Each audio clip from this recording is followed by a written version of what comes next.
Old Inaki here with another Destiny video, and this is the daily heroic story for today, January 11th, 2016, and it is Scourge of Winter. And this is actually one of those year one stories, but the enemies have been upgraded a little bit. The tactics are essentially the same. So here we're waiting for the loading scene to end so we can get to business. Those fallen we faced in the archive belong to the House of Winter. Now, daily heroic stories will gain you 15 legendary marks. You'll not see it at the end of this one because this is the second time I've run it. I decided to go through a second pass just to run it a little bit quicker to show you that it can be done that way versus slugging it out with everybody.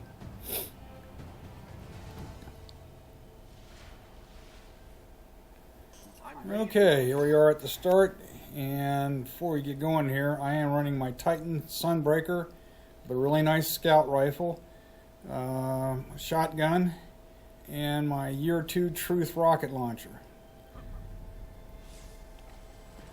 Now, if you have the talk about helmet on, you could, as a Titan, you could actually use just about any rocket launcher and get tracking. That's the reason I'm using the Truth, is because it has tracking.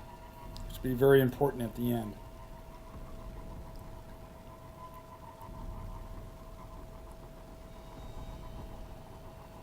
Now, like I said, I'm just going to rush by a lot of these guys here. If you need ammo, you could stop and slug it out. I was too successful to jump there. There we go. Just smack that guy and get him out of the way, and then just run into the cave. It's no big deal.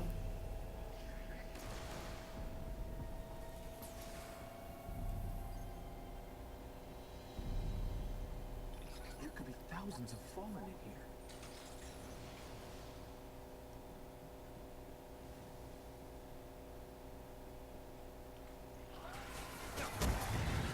here. Alright.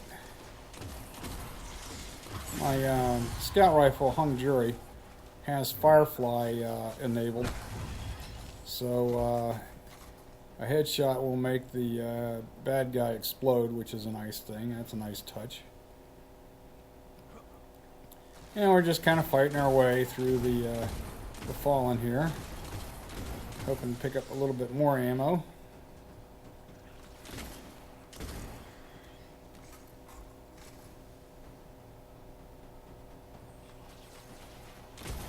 And there he goes, he explodes.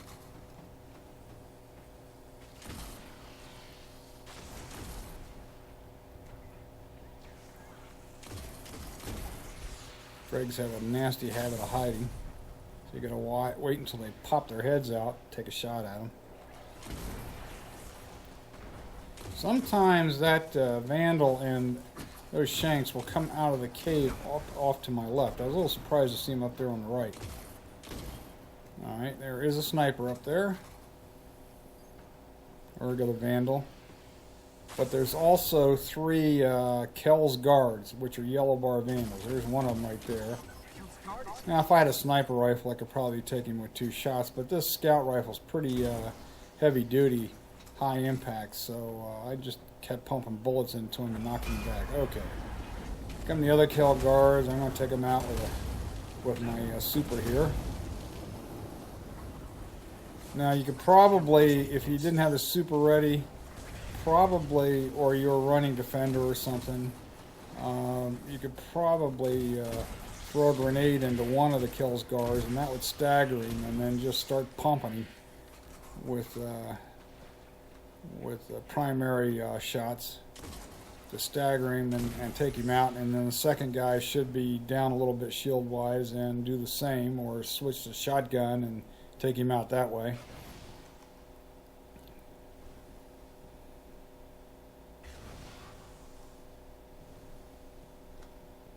Ironically, I don't believe that I even used the shotgun in this particular run.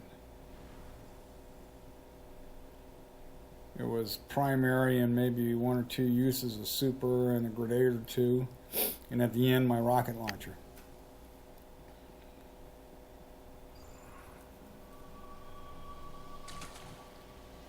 Alright, all the way up to this point, we were in a public area, and so you might run into another guardian or two going through the caves or getting into the caves, which always helps because they're taking bad guys out. But once that restricted respawning thingy came up, that means we're in our own little world. Alright, first up, when we start coming down the path here, we're going to have a vandal or two and some dregs. No big deal. Just take them out with the primary.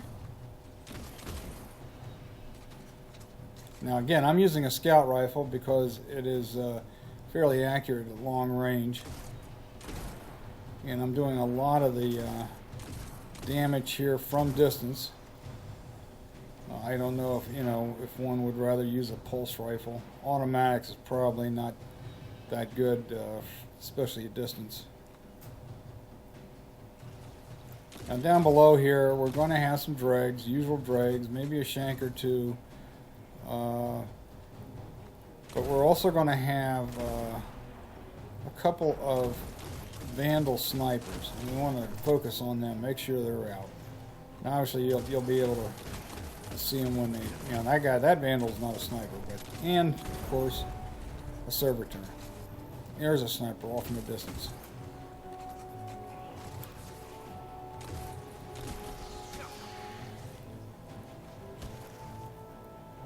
So far, this is fairly easy.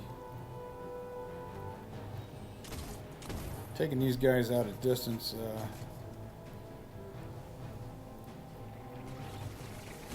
is fairly low stress. Alright. Ooh, damn.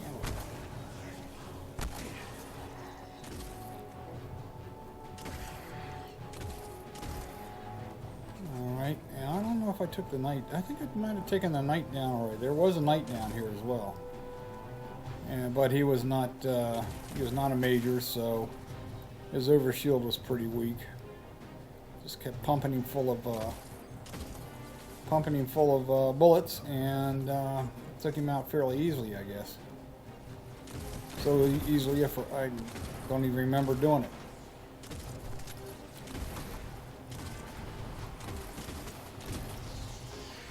Alright, now they're starting to come out of the ship. A couple of snipers up there. Shanks and dregs will come out after you, and then there'll be a couple snipers up here. Sniper vandals up there on the ship platform itself. There's another one up there. There's going to be one in the back railing. He'll pop out as soon as you step up into the ship, into the innards of the ship.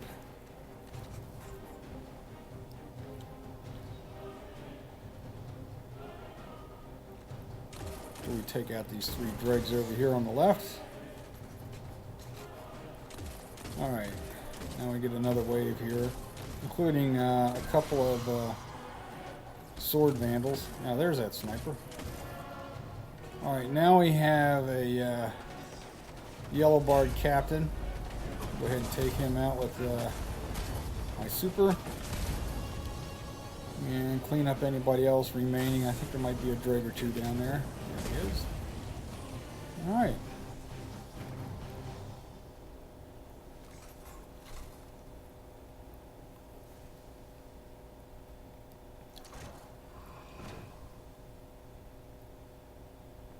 Alright, now we're going to go through several rooms of Fallen. The first one's not too tough. Going to be at the end of the room here. As soon as we take these guys out, there'll be a few more coming down the steps we got to be aware of.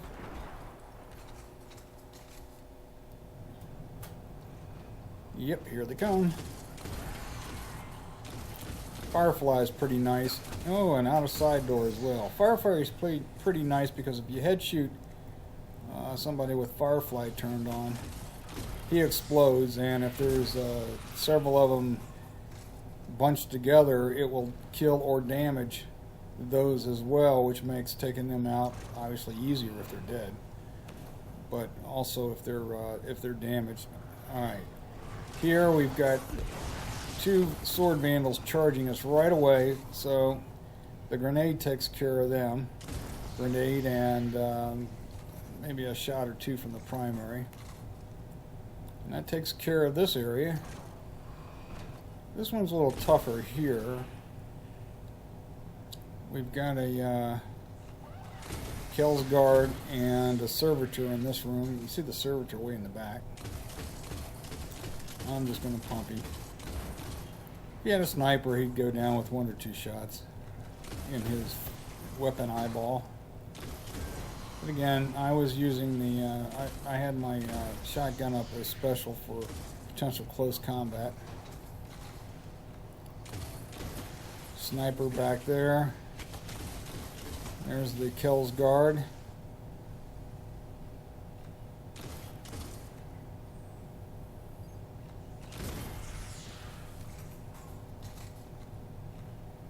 Alright. Again, oh, there he is. Just pump him with primary ammo, headshots, and he'll eventually go down, like so.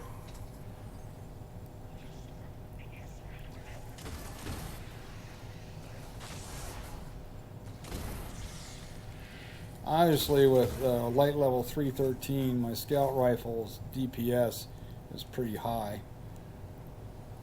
So it's a little bit easier for me to take these guys out. A little bit lower light level, and you might have to pump a few more shots in. Okay, what I recommend here before we go into the room is pop a 3 of coins, if you've not already done so, because there is a chance of getting an exotic drop here. Okay, see the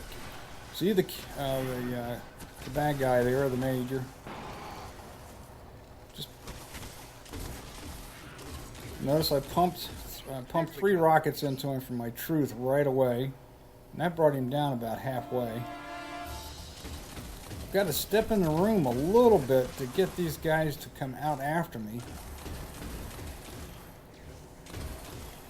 But I want to take out the adds, including the Kel's Guards, before I advance any further. Because what will happen is if I step further into the room, the door behind me will close, and I'll have no escape. And if I go to the middle here, that will make the boss there come out. I didn't get an exotic drop on this run, but I did on the early run, which was a year 2 super good advice machine gun, which I thought was pretty cool. Level 310. But you will get your 15 legendary marks. And not too difficult. Now, if your rockets don't take him out completely, then just rush him with your shotgun and finish him off. Okay, I do hope this helps in your quest for today's daily heroic story, Scourge of Winter. This is Old and Achy signing off. Take care, everybody.